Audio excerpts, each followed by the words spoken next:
Good morning, good afternoon, good evening. Welcome back to Chapter 14. We're currently talking about what makes a species, defining this concept of species. So far we've talked about the biological species concept, which says that these two things are the same species because they can have babies together. Then we talked about the morphological species concept. These two things are the same species because they're shaped the same. We move on from those two concepts, those two ideas, to the ecological species concept, which makes a little bit more sense for some things. I don't particularly love it myself because I think it's not definitive enough. But the ecological species concept says that a species, these organisms are a species because they fulfill the same niche, the same niche, the same job in the habitat in which they live.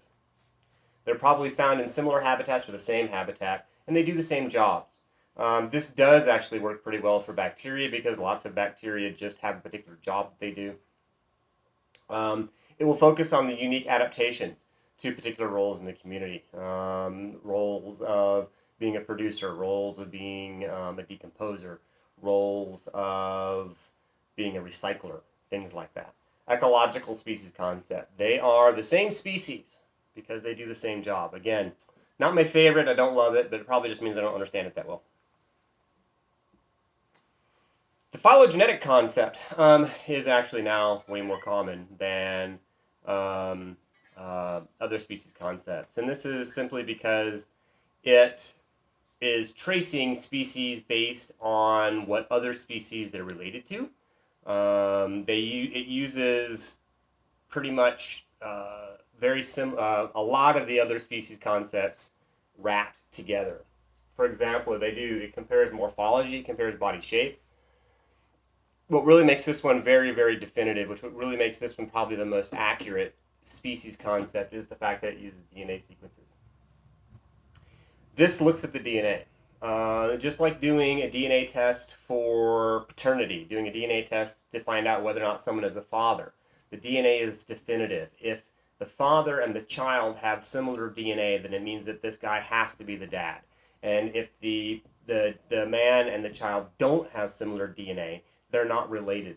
They're not the same. You can do that. You can upscale. You can open the focus and do that for a whole species and not just for individuals.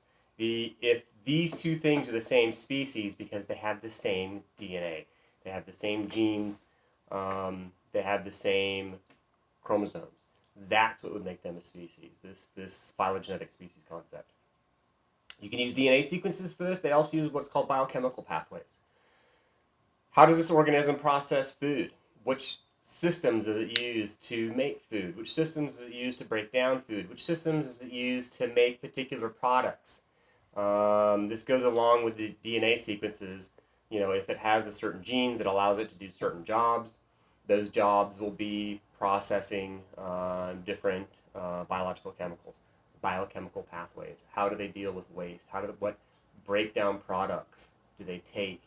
The food that they eat, what steps do they take them through? If they take them through similar steps, then they're probably related to each other. If they take them through very different steps, then they're probably not related to each other. The phylogenetic concept uses all of these things together to try to decide the family tree of the species. Where do they fit? How do they fit relative to other species? How do you create a new species? How do you go from having one species and turning it into two different species? The way you do it is through reproductive isolation. You've got to stop two populations of that species from being able to breed with one another. There are a number of ways you can prevent the interbreeding of two populations, but you have to be able to stop them from reproducing with one another. And then if that happens, if you can stop them from reproducing with each other, what it means now is those mutations, those changes, those random changes that all populations will have now stay centered, now stay isolated in this population and isn't shared with the other population. And all of the mutations, all of the changes in this population stay within this population. And if that's the case, if they stay within that population and they're not shared, if we allow that to continue for 10,000 generations, not years, 10,000 generations, then enough of those mutations will build up that they're suddenly now different organisms. They are now suddenly different species. Reproductive isolation. You have to somehow find a way of creating a barrier between these two populations so they don't have babies anymore.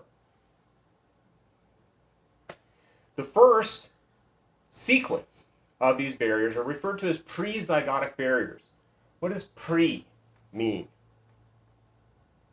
Pre means before. Zygotic. What is the zygote? The zygote is the fertilized egg. So if this is a prezygotic barrier, then it is a barrier that prevents fertilization of the egg. All of these things we're about to talk about now are all prezygotic barriers. What prevents the egg from being fertilized? The first is called geographic isolation. There is a physical feature like a mountain range or a river or a canyon between these two populations. If there is a mountain range between these two populations, they're not having sex. That would not be a barrier for a bird, but it would definitely be a barrier for something like a lizard or for a frog, for some small animal, a worm. Okay? Geographic isolation. Populations are separated by an impassable feature, an ocean, a canyon, a chasm, a river, a mountain range. Why aren't they breeding together? Because there's a mountain between them. Next is temporal isolation. Temporal isolation says that, okay, so there's no barrier between them as far as like a physical barrier. Now we're saying they're in the same basic area. But now what we're saying is that they're not breeding together because they breed at different times.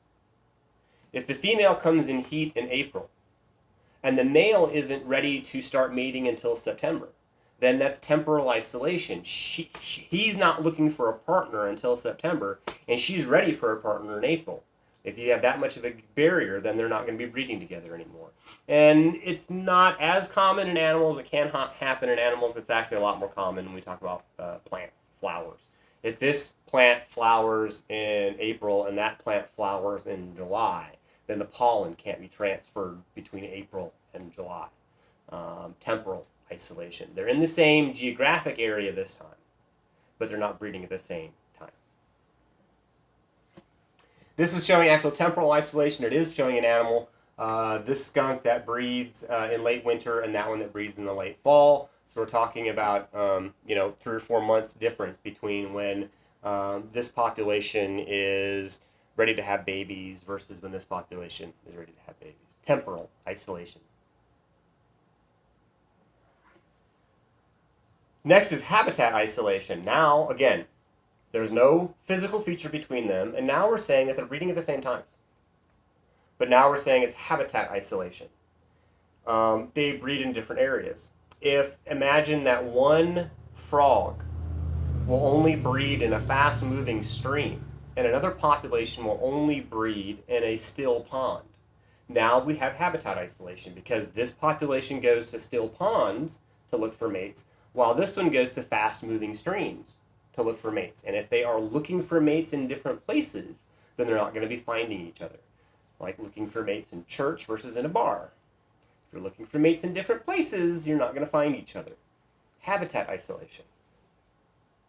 Next is a fun one, and this is behavioral isolation. And behavioral isolation says, all right, so they're breeding in the same areas, they're breeding in the same places, they're breeding at the same time, but now behavioral isolation says that they're not breeding together because there's no attraction between the two of them. I'm going to ask an absurd question. When was this last time you saw a good-looking chimpanzee? Never. Never. There's no hot chimpanzee. Why? Because of behavioral isolation. We are not sexually attractive to them, and they're not sexually attractive to us. So why won't you try to have sex with a chimpanzee? There's a lot of reasons. Not the least of which being they're not attractive. We're not attractive to each other. Behavioral isolation.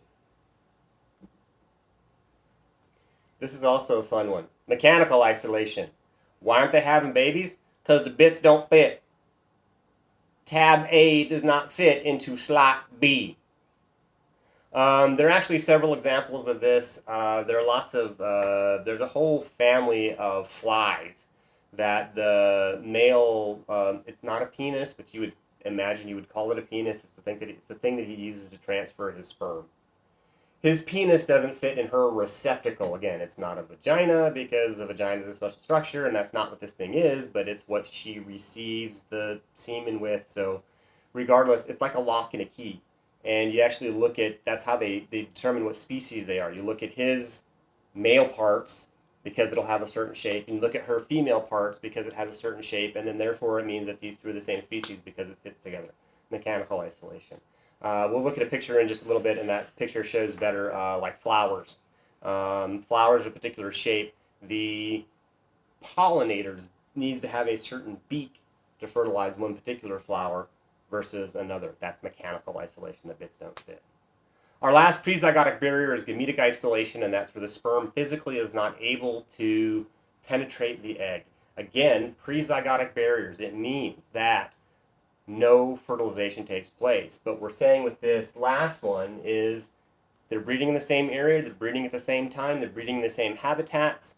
There is sexual attraction between the two, but the bits don't fit. This last one, the bits did fit, and intercourse happened. The problem is, in this case, the sperm is not able to fertilize the egg. It can't get in. Habitat isolation, breeding in a desert, breeding in a pond. Temporal isolation, breeding at different times. Behavioral isolation, doing a mating dance. If he doesn't give her the right sign, she's not interested. No sexual attraction. Mechanical isolation, the beak doesn't fit. Different shaped flowers needs different shaped pollinators. And last would be gametic isolation. The sperm cannot physically enter the egg.